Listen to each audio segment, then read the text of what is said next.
Hot damn, you're listening to Frolicking Chronicles, a Frolicking broadcast.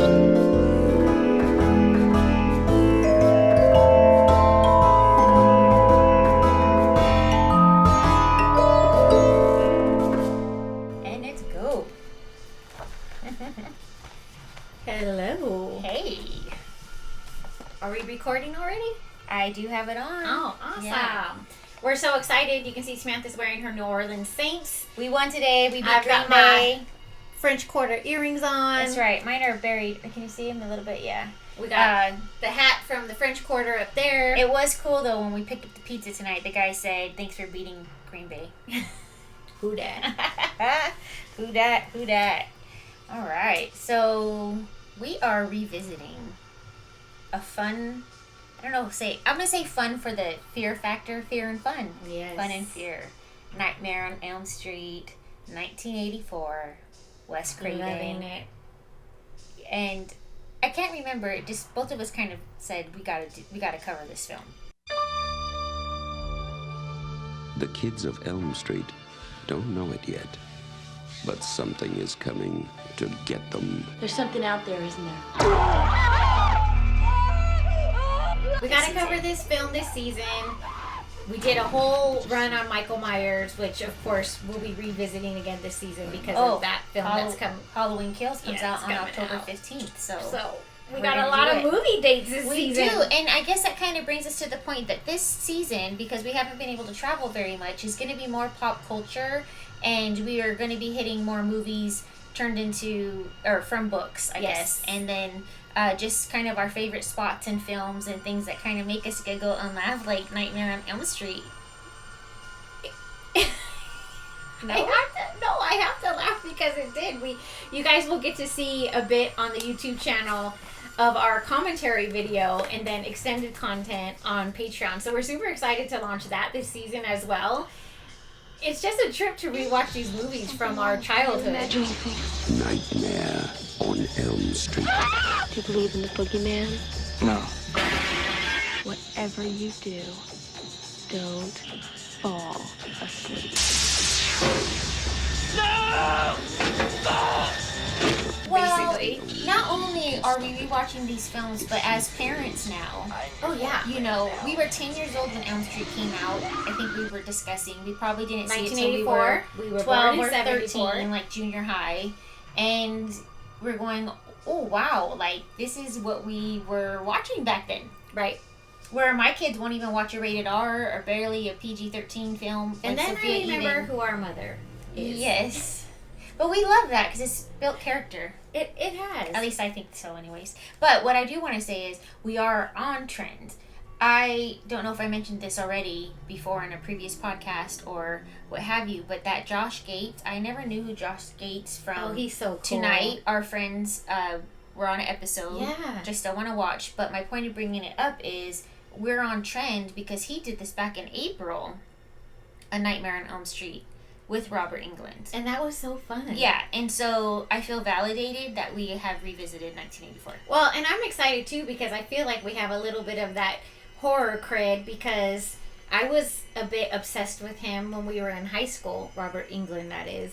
And we went to Disneyland kind of on a senior girls' day with our Yes. dance crew and met up with our best friend, Christina Holiday, who actually had a friend. Wasn't his name like Mario or something? He got like, back in the day when you could get people in for free. Oh, vaguely. Remember that? And then we all Mhm. chipped in. There was probably like 7 or 8 of us, and we chipped in for those extra tickets that he couldn't cover. Anyways, if you visit my Thank you. personal Instagram, you'll see that on March 7th, 1992, I have a picture with Robert Englund himself. I think that is so cool. I just couldn't be more happy with that moment in my life. Well, that you found the picture Yes, because it did take me 2 hours in my crusty ass garage to find the pictures. I'm Crusty hot I'm so happy garage. you found it. And guess what? This was a film photo, and it's not blurry. There's nothing No, I think obnoxious Amy about Jo it. did It a is great just job a very taking that photo. sweet. Yeah, and it was probably a one and done shot, not like when we're like, let's get the perfect selfie and take nope, Nope. delete. Yeah, got it. So, anyway, so here we are with Nightmare on Elm Street. It is a warm day, kind of refreshing right now in Huntington Beach because we were in Santa Ana earlier today. We were in Santa Ana. We were, shout out to OC Creep It Real and their event over at the Kellogg House, which turns out, since we're also really incorporating our virtual book club. Yes. Our OG book club with Frolicking Gypsies way back in the day had a nice, wonderful mom friend, Tracy Andrea, and it turns out the Kellogg House is her great-great-grandpa's house. So which is so great. And she was messaging me when she saw our story. Let's just touch a little, fact here is that we have done a rebranding and a redoing of our name because we've gotten into other facets of our company, and so we changed from Frolicking Gypsies because Gypsies is derogatory, and so we decided to do a rebranding and go to Frolic Inc. Frolic with the K we mentioned before, but just to kind of say, hey, we're cool with evolving. We're cool with cool with evolving, and the whole learning. Frolicking Gypsies thing was something Samantha had. I had Frolicking because I really liked the Victorian era and everything. And, it's a great Samantha word. and Gypsies actually, kind of fit our vibe at the time. But then almost as soon as we had it, well, our girlfriend Kat from Russia was like, oh, why Gypsies? Because, in Romania, it's not really on the up and up. And Europe people from Europe, they don't really glamorize it the way we do here in America. In some aspects, it's like saying the N-word.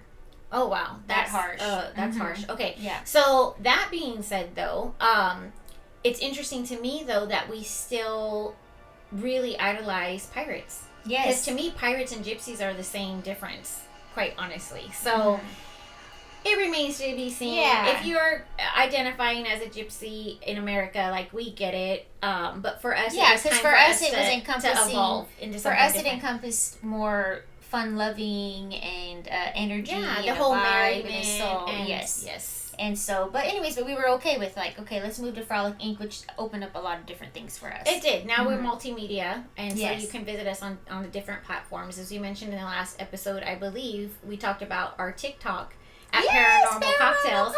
So you guys are looking at a drink right now, which is definitely inspired by my club days. Yes. Okay, let's get into the cocktail, guys. I know normally we'll get into Nightmare on Elm Street shortly, but it is warm and I'm ready to sip on this It is warm. drink. We chilled the glasses. We chilled the orange juice, which I had 2 oranges left in my fruit basket, and so we are doing fresh orange juice.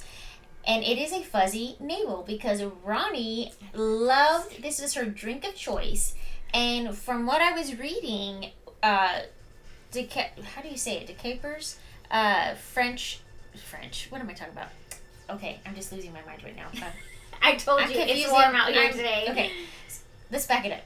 Peach schnapps. Yes, peach schnapps. Decapers. I wish I would have looked at that a little closer. Oh, I don't know. I picked Dekuyper. Peach Tree Schnapps was inauspiciously released in the early fall of 1984. So when we were I know, so I thought it was perfect for this evening, which was kind of off the cuff, because we had made something else really cool on Friday for the Paranormal Cocktails. # pumpkin pie, and it was a shot, and it is one that gets lit on fire, and it's super awesome. We never did before. Even myself as a bartender had never torched anything. Which I'm kind of shocked that you've never done that, because you got your bartending certificate in the 90s, a long time ago. But, with slinging beers and Midori sours, I don't Pretty know. much. I wasn't lighting anything.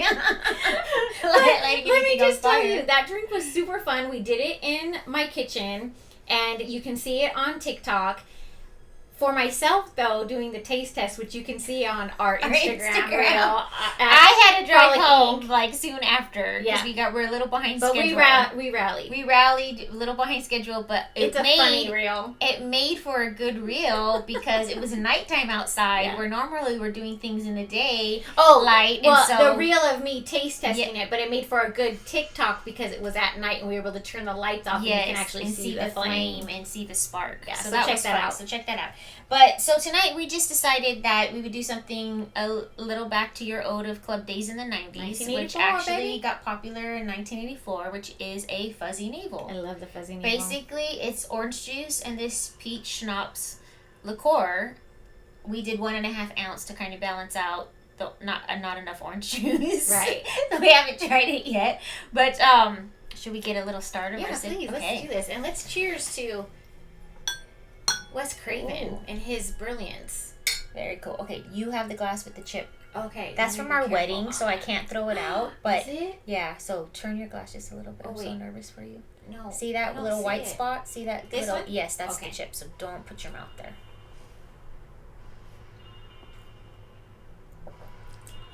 Okay, Perfection. That's good. that feels good on a summer night. Mm-hmm. Ooh, I'm always hitting it because I'm not left-handed.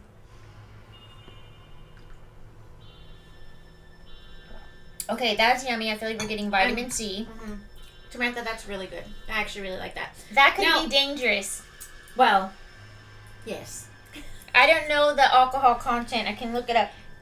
But I want to say I'm just pleasantly surprised because that was I'm just... so happy because she was the Midori Sour all the time at the club, and I was the Yes. Fuzzy Navel. Now, sis, do tell, though, about the Fuzzy Navel a Well- little bit in depth, about the way it was popular with bartenders. Okay, I just want to get into my notes here. So, okay, let's see. The bartenders in used an to love effort, it. in an effort to turn around sagging sales on the heels of a wave of anti-alcohol sentiment, which this is from nypost.com. Much of it driven by concerns about drunk driving. Executives at National Distillers asked him to help develop a lighter, sweeter, lower proof product. So this was the gentleman in question is Earl LaRoe, a flavor scientist for National Distillers. Why not peach liqueur, he thought. DeKuyper, and I'm sorry if I mispronounced that, Peach Tree Schnapps was inauspiciously released in early fall of 1984, 2 years after the first wave of fruity schnapps had hit the American market to decent success. These products, like National Distillers' new 48 proof, crystal clear, naturally flavored peach cordial, were quite different from the historically dry schnapps. And it goes on to say, let me see, at the time, whenever they were rolling out a new product, Jack Doyle, an executive at National Distillers, would have his buddy Ray Foyle come into their Park Avenue office to offer some thoughts. One-time joke writer Johnny Carson, a longtime bartender, the Nonsense Folly was managing the Manor, a multi-room restaurant and wedding venue in West Orange, New Jersey, that sold more liquor than any other venue in the state. If Folly liked something, National Distillers knew he could help move a lot of it quickly. For day-to-day drinks, you can't be doing those stupid cocktails with 14 ingredients, 5 of them organic, 2 you can only get on a Wednesday, Folly tells me. He was and still is a firm believer in creating simple cocktails that a bartender can produce repeatedly in high volumes. So that's, to me, this drink, the right? inspiration of it. Doyle for sure. liked it and joked, still smell the fuzz of the peach, which I think that's true. Mhm. And then I think it goes on to say, and I don't want to read this all to you guys, but when I find the little piece, but it says like, where else can you buy a bottle for like $5? And oh, here we go. Fuzzy Navels were also cheap, as Petrie was only about $5 a bottle. The days of acquiring a taste for alcoholic drinks are over. So long gone the sidecar and your Manhattan. Everything. Long Island iced tea. We wanted the fruity stuff. The baby boomers have a sweet tooth and want instant gratification. I'm not really a boomer, but No, you we know, are not. I do like the sweet, where Samantha Yeah. likes the savory. Or the sour. She likes a lot of drinks with I the like- lemon. Yeah, but I'm not gonna turn down a good bourbon drink like a sidecar. Sure. But or old fashioned actually. But some of the drinks in the 80s were like called silk panties and sex Oh, on the yeah. beach and They were all naughty in the very- 80s. And by the yes. way, when you watch the 80s horror, slow, comfortable screw. I mean, come on, what is man. happening? Men were the ones designing those names. That I'm folly pretty dude. sure. What's going on here? I'm Yeah. pretty Anyways, sure. okay, so this article is on NewYorkPost.com, and I just thought that was really interesting. But I won't All right, shall we? read 2 pages of a Right. internet article. But check it out. I think it makes perfect sense. And by the way, it still feels very much like summer. It's September, and we're getting ahead of all of our Yes. season 2 things. I just want to say that Aaron Goldfarb, May 10th, 2018, How Crude Sexed Up Cocktails Wound Up Defining a Decade of Drinking. That's the name of the article. So, there you have it, Crude is a good 1984. word. Which Okay. talks about, like, the 80s horror was, I think, a blend of campy and crudeness. What did you say? Yes. Well, heck, one of the fun facts you were saying was the color of Freddy's sweater was green and red, or what have you, and it was because the eye didn't like those colors together, like couldn't connect them, so it messed with your brain. I don't remember saying that. Oh, maybe it was on the documentary. It might have been on the documentary. So, all things Freddy Krueger today. Mm-hmm. First of all, Wes Anderson named the character after his childhood bully that used to beat him up. Wow. So, most of the movies he has, a character name has either like Freddy Krueger, you know, title. Infamous bully. Yes. And I was kind of struggling with Freddy Krueger on how he's kind of like the villain, you know, he's like epically, you know, wonderful with this one-handed glove and the knives. And in this documentary that we watched on YouTube, it kind of leaned into that. Not only was he a serial killer of children, but he was a child molester too, which made me really conflicted. Like, whoa, have we Do we been really like, want to do an episode idolize and glamorize this guy? Yeah, but then turns out, the more Samantha and I read into it, in the script he was described as a serial killer and then molester, but they ended up taking the molester part out by the time the movie was. So even though he was hurting children, I don't know why I felt better like digging Freddy I do. I'm not necessarily for capital punishment, but I appreciate that the neighborhood got together to get this guy. Well, you know, the pitchforks and the... Mm-hmm. Yeah. So, 1984 Nightmare on Elm Street comes out. It ends up being a huge hit. Yes. And it was coming off the heels of, you know, Halloween in 1978. So good. Jason, right? Friday the 13th. And Wes Craven. Actually, I was surprised, and correct me if I'm wrong, but he said he did not start making films till he was 30. Like, he decided it was something that he wanted to try. And he did the Hills Have Eyes and The House on the Left, which I believe I own those DVDs. Are you talking about Wes Anderson? Or Wes Craven. Wes Craven, sorry. Not Wes Anderson. That's the other one we love. That's the other one we really Yes, but he's not horror movies. No. But yeah, but there are two. How funny, there's two brilliant. Wes's we love. Like, we really love. We really love Wes Anderson. We need to name somebody Wes. Yeah. So, Wes Craven. Yes. Did Nightmare on Elm Street. And what was interesting to me in listening to the documentary is he kind of decided, or he used to have bad nightmares and stuff, and so he, you know, wanted to kind of create a film, and some studios turned it down, like, no, that's not really scary enough. But he thought, what do you mean? This is a great hook. Everybody has nightmares, which is why I feel everybody associates with Nightmare on Elm Street. And also, I would say Freddy Krueger. Okay, I do have a love of Michael Myers because the simplicity of a jumpsuit and just a mask and a nice big blade. So effective. Okay. But Freddy's pretty stylized. He is. You got the sweater. Right. You have the knife glove that he could make. The fedora. Yeah. And, and, by the way, did you catch that in the documentary, how the fedora came to be? Okay, I feel like yes, but I was painting my Madame Teoda sign, and do tell us. Okay. So, Wes Craven. Sorry, guys. That must mean I need to watch Moonrise Kingdom or something. It's like in my subconscious. Budapest Hotel. Yes, love it. Fantastic Mr. Fox. Okay, back to Wes Craven. Wes Craven had to stay home, I think, because he was not feeling good or something like that from school, or he was in his bedroom, and he was looking out his window, and he saw this old guy walking, probably drunk, he said, was walking with, he had the fedora hat on. Freddy's hat was exactly the hat of a man who had scared me when I was a little kid, who I think was a drunk walking down the street. So he stopped and went over to the window and just looked at Wes Craven as a little boy. He just somehow knew I was there. And he stopped and he looked right at me and just held that. It just scared the shit out of me. So it's almost like that lurky... He added the hat because that scared him so It scared him so much bad. that old man was wearing that hat, and so he added that element to Freddy Krueger. So there you go. Yeah. Almost like a Taylor Swift vibe, right? I mean, I because it's like influenced by real life events for him. The bully had a childhood bully helped create the name Freddy Krueger, and then this old man that actually scared him. as a little boy, had the fedora hat, and then there you go, the green and red sweater, which are actually Christmas colors, so that's kind of interesting that it worked so well in the film. Yeah. And then the knife, and Freddy actually creates that glove, which I thought, there you go, in the 80s it was really popular to have that one-handed glove. You know, there's a certain pop star also that was accused of some things. Well, also too, it was said that the reason they liked the knife Freddy glove Krueger's is because it was something The original the description villain in the Freddy script could create in the was boiler fairly room on loose. his own. Wes had a vision sort of in his mind of what it could do, but not how it was.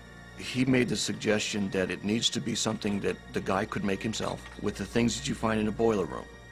I did a sketch, a side view sketch of what the whole thing would look like, just to work out the geometry, how's this thing going to move, where the rivets need to be, how's it attached to the glove. And then I handed the work off to Lou Carlucci and Charlie Bellardinelli, who were two of my guys, to actually build the glove itself. We wanted to use a commercially available knife. This little Echo steak knife was the most brutal looking thing. Reground, remounted on the glove to make those long talons. I remember the first time Robert tried the glove on. First thing he did was cut himself, like everybody did, because we didn't realize that if you folded your fingers all the way, the knives went into your wrist. But then he sort of looked at Wes and got that smile on his face and went, He could kind of make that a weapon and murderous weapon. And How did we not play that up at Chafee High School? If any of our alumni are listening, back in the day at Chafee High, there used to be a boiler room in the center of our quad, and it was like quite the competition to have which class was gonna paint it. And you know, and one year our class of 92 as sophomores, they went all out, and my husband was part of that. And boy, those seniors were pissed that year. And they went all green and white, and because green was our sophomore color, wasn't it? I thought it was our freshman year and it was yellow. That was the whole upset about it. Oh, then we upset them twice, back to back, because Eric did it when we were sophomores, and it was quite a scandal. So let us know who remembers high schools, exactly. You know, schools and boiler rooms. And we were all so sad that they tore down the boiler room and then put in a grass pad in there, but that's actually was better for sitting in space because our school had a lot of kids. A lot of kids. It used to be a college. It's actually really cool. If you're It's ever in great. Ontario, it's actually been featured in Thrasher on the unders. I don't know if they actually had legal status to be skating there, but Chafee High School is pretty amazing architecturally. Takes up a whole block from front to back, side to side. I mean, pretty epic. Yeah, it's a film location for sure. Yeah. So Samantha and I sat and watched the film together, which is cool because a lot of times we'll watch things on our own in preparation for the podcast. And Roni had her candy bar all set up. All her. I was really proud of that. You should be. And I'm sorry if I stole some of your joy in that because I was like, wait, where's the actual charcuterie board that you talked about? In my world, I created a movie theater snack charcuterie board, and T was like, where's the meat and cheese? I'm hungry. It's lunchtime. Sweet and savory. Yeah, but it looked amazing. It was really awesome. I think we lost our music.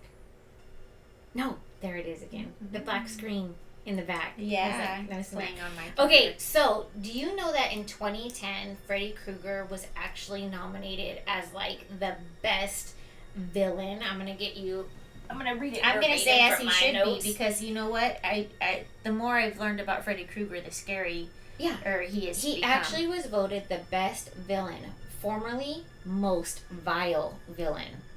And he is vile. I mean, his makeup and the flesh burning off, and that's really. Well, in the commentary video, I hope you guys will all watch it on YouTube. It's our first one and I'm excited because we're going to be doing a Dune one too. That's a whole other thing. But on that video, I was talking somewhere where I said they had doused Robert Englund in KY jelly, and I got a little bit confused from the documentary. So I caught that they doused him in the KY jelly, and I thought they actually lit him on fire, like he had done his own stunts. But I actually got that mixed up. So this is what happens when you have 3 kids and you're doing a bunch of things and you have it on in the background. We're always doing That's how rumors get started. So, KY jelly, yes, was a thing, but it was for the scene where he rips his face off. And that was gross scene. Do you remember that scene? I did. Okay. Yeah. So, there was an actual stunt guy, and his name was, and hopefully I get it right, Anthony Cecere, which is actually spelled... Cecere. Yes, which is actually spelled like Cecre. And they were so impressed by that fire scene because he's doused with fire. They never witnessed anybody who was like on fire for that long as a stuntman.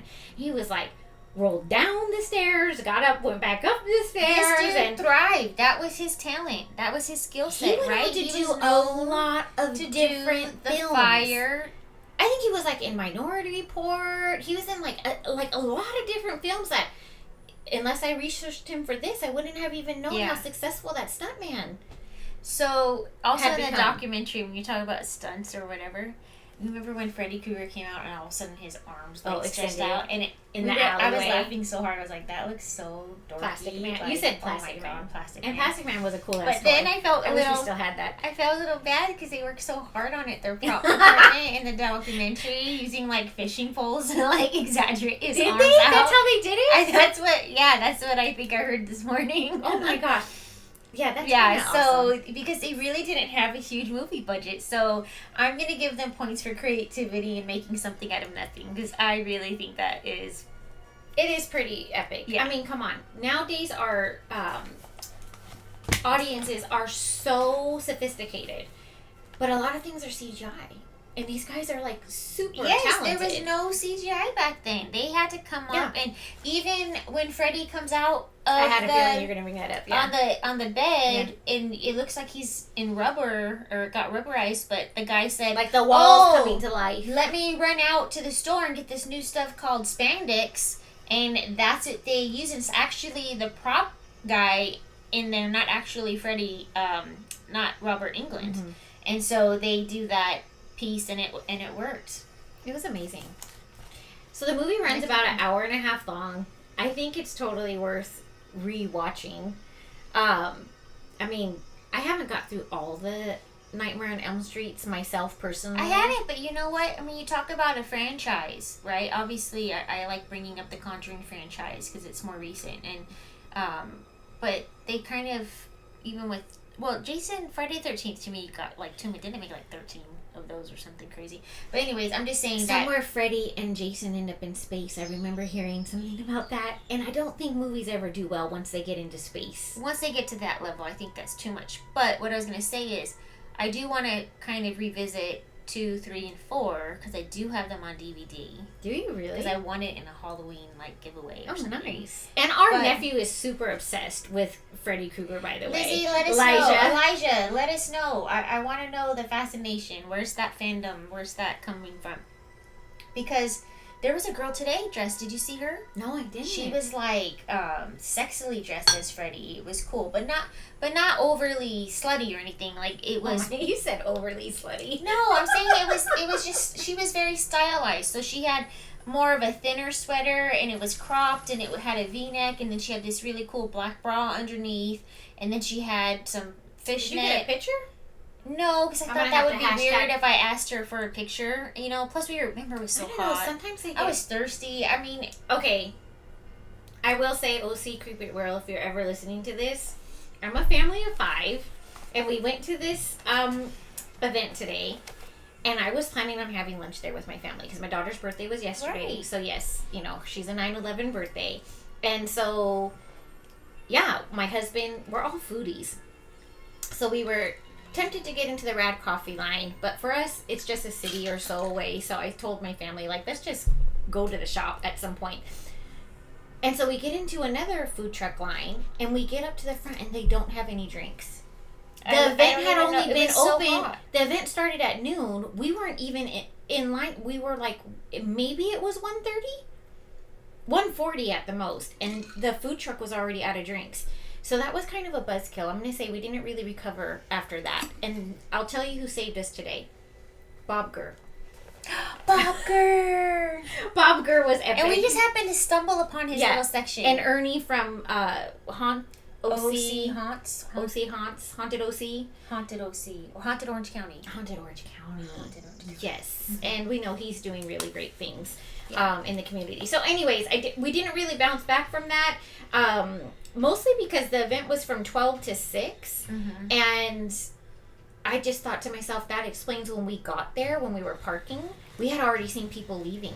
Mm-hmm. So I don't know if they were leaving to go get drinks or like eat off site It could and have then come been back. because it was a warm day today in Santa Ana. I mean, I think it was near 87. But man, their scare actors were awesome. Oh, I got scared just waiting to go in. Yeah, they had the sliders. I think the Not Scary Farm crew must have been there or something because it was. Oh, I'm sure they had. Didn't And they then of course it remind was you of those always clowns? fun because we were running into our pals from Summer Spook Nights, and it's just, I always love when the vendors. Even on the way out, they were so cute. Daniel. Charlie. Oh, Charlie. Hey Charlie, what's up? Hey Charlie. I don't know. And Sarah. I'm just saying, and then the kids are like, "We're just thirsty." Yeah, I mean, I'm telling you, like we were, we They were needed nice. a drink. I hope they We did needed a well. drink. They I had a hope good did corner. well. They had a nice. Yeah, I'll breeze. tell you what, that property is pretty big, and I love the way they decorated it because I've been barely learning about beef netting, and we did that at the last Summer Spook Beef Nights. netting. What is beef netting? How we created that, talk about spandex fabric. It kind of stretches out, and you kind of make these cuts, and it makes these big like holes, and it kind of looks like spider webs. So we have that in the Chafee Garcia house right now. What I loved about this one, that they had it on their actual iron gate when you were coming in, and I thought that was super I think effective. I got a little picture of that too. Yeah, I think they had over 100 vendors there today. So some of those spots were nice because the trees are mature, and if you caught yourself in the shade with a little bit of breeze, it was really wonderful. Can't deny the talent of a lot of those artists. It was beautiful. It just was really warm, and without having some refreshments accessible, it was really hard. Yeah, if I thought about that, we would have brought all our hydros in. Only because, I live about 19 minutes from there, with the and pool. I have a pool. We were planning, the kids are planning to swim, and I have refreshments, even though we stopped to get sodas because I didn't have a lot of sodas. We don't Yeah, have them my at kids home like the parties. soda when it's a Right, Sunday well, fun day Sophia or went to barbecue college. type day. Normally we have Sprite and ginger ale when she's home, but she left, and so I'm a LaCroix girl usually because it's also a great alcohol mixer. Yeah.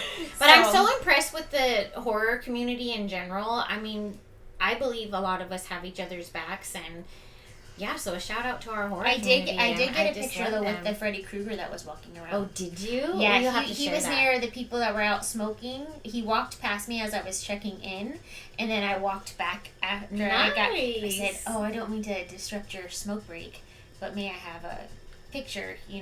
So yeah, he obliged. So I don't know how it turned out or not, but I'm gonna tell you that's those great. guys. Okay, In makeup today, Yes. warm, bravo. I almost wish I would have had cash on me Oh, to tip them? to tip them, because maybe that can become a thing where people start Maybe they tipping should have these like live little actors. pins with their Venmos, Oh, that's a great idea. and then you can just Venmo Guys, if there's them. any scare actors listening to this, you guys should do that, because people like us would tip you, because we know, like, there's They a reason scare why we me. don't go full face on some of the stuff that we do. Yeah. We Well, don't wanna be today, I sweaty. mean, we have our Saints gear on, but I have a Saints jersey that's cute. I looked at it and I said, there's no way I'm wearing that this afternoon. Right. It's just I was a little bummed I couldn't find my I Cool was Breeze sweating just t-shirt. looking at it. Yeah. So I have my tank on, and again, Well, and Samantha has some pretty big, like, fleur-de-lis swag, like metal necklaces and I stuff, thought you were and you're gonna not bring wearing up my any of that. boobs. I was like, what's happening? Oh, that's so funny. I was like, where's she going with it? I do have a nice collection though of the bling. You see where my mind went? Oh Lord!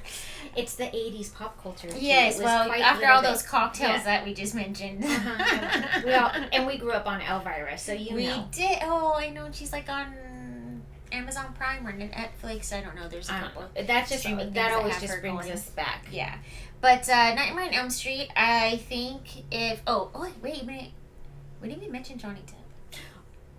Oh my gosh. Okay, who, that was like who his is first. making that number 10 football shirt? Like, we need those. Yeah, so, but also because our birthday is 10/10. oh my gosh, that makes it So even more we epic. need it. I don't know if I need the crop top version of his jersey because I need to work out. And I say that in jest because this is just Unless my skirt's gonna come up high. That would be cute. Yeah, the high shorts. I like that. Mhm. Yeah. Okay. So Johnny Depp, that was his first real acting gig, I guess. He hadn't really acted before, according to one of the documentaries I watched. He was so And cute. He was such they a social in thought- that movie. Listen, he almost wasn't cast until I think Wes Craven's daughter or whoever was doing the casting. And my daughter and her friend said, "Dad, Johnny Depp." Oh, he's sexy. He's so sexy. He's a dreamboat. Sexy and hot and good looking. So it's definitely pre-21 Jump Street. I think so. For sure. Shall I Google it? You should Google it. Johnny Depp, first of all, he plays the boyfriend who lives across the street. And Nancy Thompson is the main character heroine after... which was really great. I will say that one of the things I was impressed with about Wes Craven is that he said, oh, it always seems like it's the damsel in distress and the woman's like trying to run away from the villain. But really, if you watch it, you realize that he is identifying the woman as the hero and as the clever one. Well, and and Nancy Thompson was really intelligent. They wanted somebody smart. Mhm. That looks smart. That could battle Freddy Krueger. And she does, because where he can attack you in your dream state, if he's pulled out into the real realm, he has all the normal human vulnerabilities. Okay. So she's still reading over there to see. I am. I'm seeing something about Depp married Gloria Ann Allison, who worked as a makeup artist while he struggled as a musician. Allison had her friend, the actor Nicolas Cage, arrange for Depp to audition with director Wes Craven, and Depp made his film debut as a teenager, eaten by his own bed in A Nightmare on Elm Street, 1984. That's so crazy. And by the way, did you know there was restrictions? But he divorced Allison the following year. Wait, Johnny Depp was married to Allison? Yeah. What? I only remember him and Winona. That was a romance I wish. But I that don't think that together. they got married. No, they didn't get married. They were engaged. It was a big 21 thing. Jump Street. Okay, so then Depp's professional break came in 1987 with the premiere of 21 Jump Street, So a 3 television years police after. series. Yeah. Yeah, that's awesome. We, when our parents bought their house in Rancho Cucamonga, in our dining area, which was kind of like a family room at first, there was that fake brick wall. Oh, gosh. Until this day, Dad regrets that before he ripped it off, he didn't spray paint on their 21 Jump Street and send us the picture. You met our dad. He's That would have been the goofy. funniest thing. He's so fun. He should Our have dad done is that. fun. He is He fun. regrets it. He actually has like legit regret. Now I'm going to look at red brick and just want to spray paint 21 Jump Street on it. It's so epic. Who has So, red brick? Johnny Depp, really amazing. Obviously, he didn't really stay in the horror genre because he went on. I mean, some things seem kind of eerie, like Sweeney Todd, but he really didn't stay. Oh, yeah, some of the Tim Burton things were... Mhm. Yeah, that Sweeney Todd is pretty creepy. Right. I mean, the idea behind it. Yeah. London Dungeon makes a good fun London of that. Dungeon did Yeah. good on that, yeah. So Johnny Depp, he was so cute. I think when you listen to our video commentary, we mentioned it several times. I have a type. You have a type. He's not necessarily my type, but I recognize cuteness. I don't know. Do I? You know I what don't you know if I recognize? actually have a type, to be honest. Sis, I'll tell you, you recognize charm and you recognize kindness, and I think Yeah. that's what eludes off of Johnny Depp, right? There's It appeal really to does. It does, even though he dropped the ball and fell asleep. Is that what happened? that. Yes. Yeah.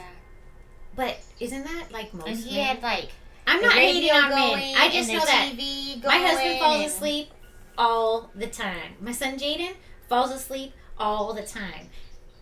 Logan and Betty also. I'm usually driving solo and they're all asleep. Do you know what Oh, I'm saying? they just go. So like They just tonight, fall are asleep. you driving Like, so, home if tonight? I drive and then home, and everybody's taking they a will nap. all crash out. Yeah.